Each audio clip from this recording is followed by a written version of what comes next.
जगत का पेख ना पेखा, धनी का नाम ना लेखा। जो स्वयं आ रहा गोदी में उसका जिक्र भी नहीं, और शंकर भगवान के नंबर बने या ऐसे ही बन रहे हैं इनके नंबर सबके। जैसे ये दास श्री कृष्ण जी, विष्णु जी, शंकर भगवान, हनुमान जी और श्याम जी, इन सब के पुजारी थे। जैसे बच्चे ने तो शिक्षा में पास हो जाए वो बहुत बड़ी उपलब्धि मानी जाती है, तो वो पास हो जाते, शुक्र मना करते अपने भगवानों का। फिर रोजगार प्राप्त हुआ, सर्विस लगी, शुक्र मनाया अपने भगवानों का। संतान में हुई, उस शुक्र मनाया इन्हीं भगवानों का। अब पता चला कि ये तो कुछ दे ही नहीं सकते, ये तो पिछले संस्कार फले थे, एज इट इज था, नो का नो पूर्व निर्धारित जो लिखा हुआ प्रारब्ध था वही मिल रहा था। और पूर्ण परमात्मा कबीर जी हमारे संस्कार भी चेंज कर देते हैं, हमारे पाप का नाश करके हमें सुखी कर सकते हैं, दुख का निवारण कर सकते हैं। ये था वो धनी। कहते जगत का पेख ना पेखा, धनी का नाम ना लेखा। जो सब कुछ करता उसका जिक्र भी नहीं था। अब क्या होता है, अब गरीबदास साहिब जी ने परमात्मा के बारे में कैसा चित्रण किया है अपनी अमृतवाणी में, थोड़ा सा ये वर्णन करते हैं। परमात्मा की ये अमर वाणी है पुण्यात्माओं। जैसे यहाँ आए हुए बच्चे जो सो भी गए, छोटे छोटे बेटा बेटियां,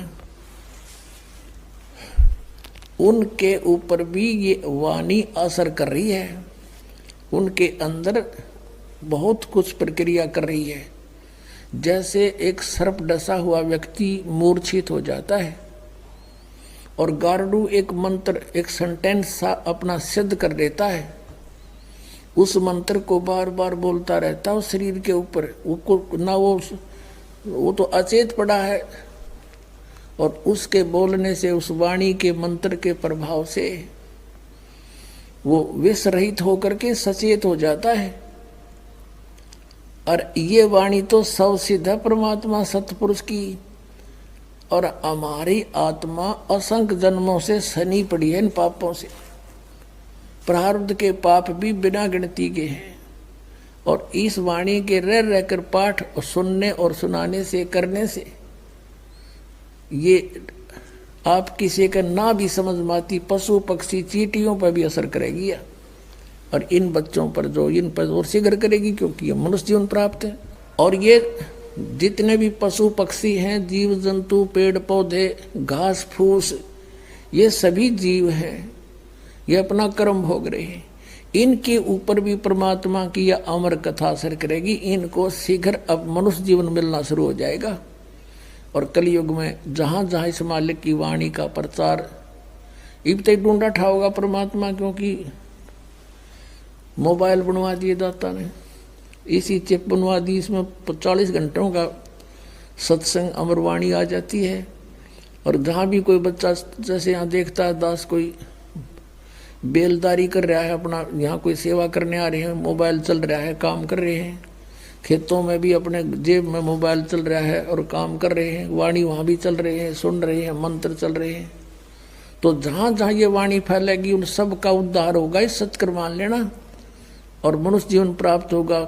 आधे से ज़्यादा संस्कार इनके खत्म हो जाएंगे उनके भी, और तुरंत मानव शरीर प्राप्त कराना शुरू कर देगा, क्योंकि हम सभी उस परमात्मा के बच्चे हैं, और उस परमात्मा ने सभी के ऊपर रहम है, सभी के उद्धार की चिंता है, किसकी किस प्रकार होगी, किसकी किस प्रकार होगी, वो सब अब परमात्मा ने सारे फार्मूले लगा देने हैं।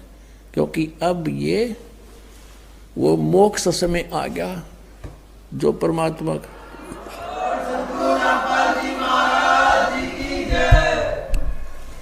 तो कहने का भाव दास का ये है कि इस अमरवाणी ने जितनी बार सुना उतना ही थोड़ा, और परमात्मा की कथा को सुनने में आपकी इतनी रुचि रहनी चाहिए जैसे आप सुबह आहार करते हो और शाम को फिर उसी भूख लगती है, तो आप स्वस्थ हैं। और यदि आपको कुछ अरुचि बनती है भोजन में, तो समझो आपके कोई ना कोई शरीर में रोग स्टार्ट हो गया है। अब उसका इलाज क्या है, उपचार क्या है? भूख ना लगे तो कोई टेबलेट लेनी पड़ेगी, कोई रोग है तो कड़वी औषधि खानी पड़ेगी, तब भूख लगेगी। तो अब ये परमात्मा की कथा वाणी ये दोनों काम करेगी। आत्मा की खुराक भी है और ये रोग नाशक भी है। इसमें जिस व्यक्ति को ये अरुचि होती है कि ये तो कई बार सुन ली, तो समझो उसका कोई पाप कर्म जोर देगा। अब कोई करड़ा पाप आ लिया, तुलसी पिछले पाप तय हरि चर्चा ना भावे, और जैसे जवर के वेग तय भूख बेदा हो जावे। किसी व्यक्ति को मलेरिया जवर हो गया हो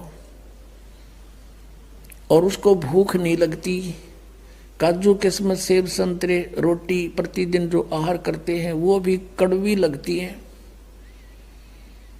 रोटी कड़वी नहीं, मनुखा दाख कड़वी नहीं, उस जवर ने उसके शरीर की व्यवस्था इतनी बिगाड़ दी कि स्वादिष्ट वस्तु भी उसको कड़वी लग रही है। उसका ट्रीटमेंट क्या है? कुनीन खानी पड़ेगी, कड़वी जीभ पर बिना रखी जाए इसी कड़वी, और फांकी मारनी पड़ेगी, तब वो जवर उतरेगा। और जवर उतरेगा तो भूख फिर स्टार्ट होएगी, और फिर ऐसी भूख लगेगी, बुखार उतरने के बाद इतनी गजब की भूख लग गया करे, घर के भी नो क्या करें, घनी रोटी ना खावा कदे फिर बीमार हो जा। तो पुण्यात्माओं, प्रथम बार जो सत्संग सुनता है उसने अरुचि सी बनती है, कदे सुना नहीं, कबीर भगवान बताओ, हमने तो ये कदे सुना नहीं। तो ये उसका जवर है, मलेरिया हो रहा उसका। और कुछ एक ना वो भी चर्चा अच्छी ना लगती भगवान की, रागनी कितनी सुन ले, फिल्मी गाने तो रात में भी सुने जा, और ये ना अच्छी लगती, तो उसके पाप कर्म के कारण उसकी आत्मा मूर्छित हो रही है।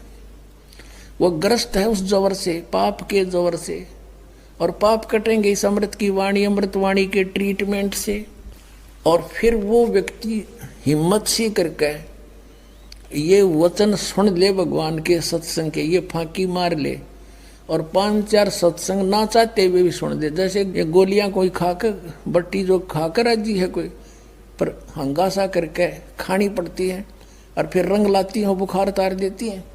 बुखार उतरते ही फिर वो रोटी इतनी स्वादिष्ट लगती है कि सूखी खा जा, सब्जी की भी आवश्यकता नहीं। अपने आत्माओं, ये दास देखता है गांव गांव में, घर घर में जा करके दास ने परमात्मा के ये अमृत वचन सुनाए। पहले तो परिवार का एक सदस्य किसी के कहने से दास के पास आया, फिर पाठ रखवाया। घर जाते थे तो घर वाले उनके सारे नो कड़वे कड़वे देखा करते, यू कौन आ गया, यू क्या करेंगे फंड हमारे घर पे। और जब सुने थे सत्संग 3 दिन सामने बैठ कर ना सुने थे, तो अम्मा ही लाया करते छत पे, सुन इनने भी सुनना था। वो अपना बैठ कर कितना न कितना जरूर सुनते, कोने में, कमरे में, बाहर भीतर। तो ये तो इसे वचन है, उसकी उतार देंगे बुखार को। अगले दिन तो वह सत्संग सुनने के लिए सामने बैठ जाते थे। और फिर वही व्यक्ति जो सुनना भी पसंद नहीं करे थे, 100-100 किलोमीटर जाकर सत्संग सुनने आया करते, वह भूख जागी उनके, वह पाप कट गए, वह बुखार उतर गया पाप कर्मों का। इस वाणी में इतनी प्रबल शक्ति है, भगवान की वाणी है, कबीर भगवान की गॉड गिवन है, गरीबदास जी को दी उन्होंने, आगे लिखवाई, भगवान का दिया हुआ ये वो मंत्रित ग्रंथ है।